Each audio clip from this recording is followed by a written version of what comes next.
Este es Contenido Tóxico, un espacio en donde conversaremos con profesionales de la salud varios temas relacionados con el área de la toxicología y en especial de la detección de sustancias psicotrópicas, sus contextos y sus características. Nuestra invitada de hoy es la doctora Diana Pava, magíster en toxicología de la Universidad Nacional de Colombia. Doctora Diana, desde el APCAR de Colombia queremos agradecerte por aceptar esta invitación. Hoy damos inicio a esta serie de contenidos sobre toxicología y para dar un contexto general, iniciar por lo básico y teniendo en cuenta que hay gran variedad de palabras que se utilizan en diferentes medios de comunicación, quisiera que nos contaras cuáles son los conceptos o términos adecuados que se utilizan en el área de la toxicología desde el punto de vista médico.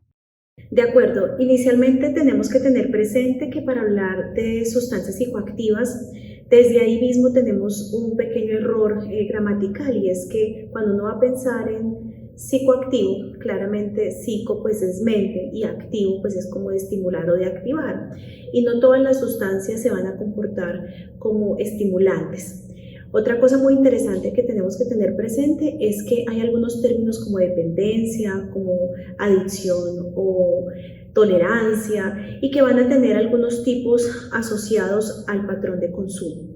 Y también es muy relevante que las personas conozcamos de que debemos ahora hablar de estos términos muy basados en derechos humanos y en garantía de las personas, especialmente porque no está bien hablar de drogadicto, no es adecuado en este momento con los cambios que estamos teniendo y con la evidencia que lo soporta, de hablar de farmacodependencia, ¿cierto? No es como ahorita tenemos un policonsumo, tenemos de pronto una dinámica un poco diferente. Entonces, para comenzar a desglosar todos estos términos y como actualizarnos un poco más en lo que se va a ir manejando durante esta serie, es importante tener presente que vamos a ir más a no hablar de psicoactivo, porque usualmente, pues no, como les decía, no todos van a activar la mente. Estamos yendo más por el término de psicotrópico, y cuando hablamos de psicotrópico o sustancia psicotrópica,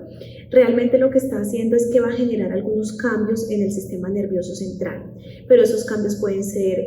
alteración en la percepción, pueden ser estimulantes, depresores, alucinógenos. Entonces el término de psicotrópico como que nos amplía un poco más hacia los efectos, que claramente no todos van a ser psicoactivos. Y un término muy interesante, cuando nos vamos a hablar más adelante de nuevas sustancias psicoactivas,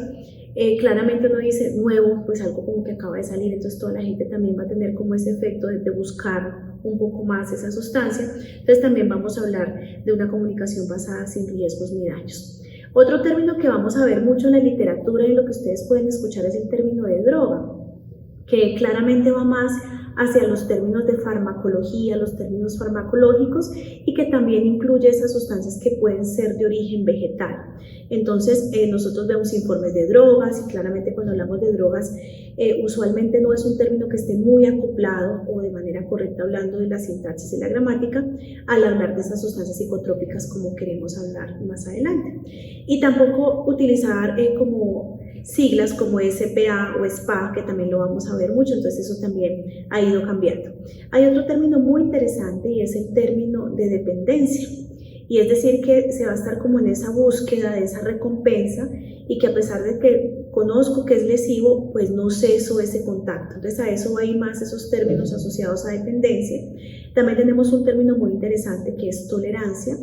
y que va asociado a incrementar realmente la dosis de esa sustancia para conseguir los mismos efectos. Son como ese conjunto que se va a ir dando. Y otro término también que aparece es el de síndrome de abstinencia, que es ese conjunto de signos y síntomas que aparecen al suspender la exposición a la sustancia, o también puede ser que disminuya lo que habitualmente se consume. Entonces ahí también se puede dar un síndrome de abstinencia, claro. Vamos ahora a revisar los términos asociados a la detección, porque cuando uno está hablando de sustancias psicotrópicas o como ya lo hemos conocido, sustancias psicoactivas, que es el término que está más conocido a nivel mundial, cuando uno habla de detección es como encontrar o detectar esas sustancias en cualquier fluido, que realmente puede ser en matriz biológica, como lo llamamos nosotros desde el ámbito de salud, que puede ser la orina, que de hecho es la matriz más adecuada para la detección de sustancias psicoactivas o psicotrópicas.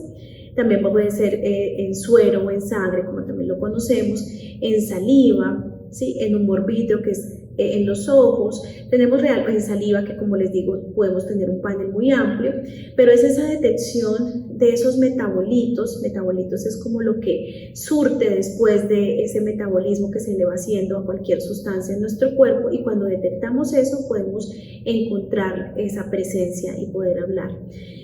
Claramente hay que tener presente que uno puede tener pruebas que son cualitativas, es decir, que me dan como un sí o un no, y que a pesar de que esas pruebas tengan un valor o un punto de corte o un número, no quiere decir que van a cuantificar, ¿verdad?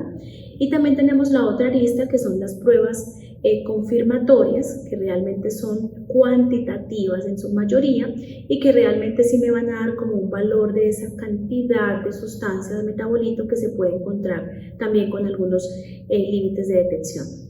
Todos estos parámetros son súper importantes y es claro que la gente debe tener presente que hay unas ventanas, se llaman ventanas analíticas, para poder detectar esas sustancias adecuadamente en cualquiera de estos fluidos en los casos de las muestras biológicas, pero que yo también lo puedo detectar en muestras no biológicas, es decir, en una sustancia que venga ya sea en forma sólida o que venga de pronto en forma líquida, o cualquiera de estas sustancias que a través de unas metodologías que se validan, claramente yo puedo comenzar a revisar qué es lo que contiene. Entonces, para dejarlo más claro, podemos tener pruebas que son cualitativas y podemos tener pruebas que son cuantitativas, con diferentes parámetros de desempeño y con diferentes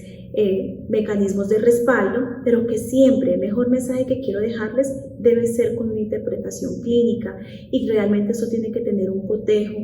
y un contexto para que pueda realmente darse. Hay algunos términos que es como las pruebas que son no detectables, o que pueden ser pruebas que tengan interferentes, o pruebas que pueden generar falsos positivos o falsos negativos. Entonces, todas esas cosas hay que tenerlas presentes a la hora de hablar de detección de sustancias.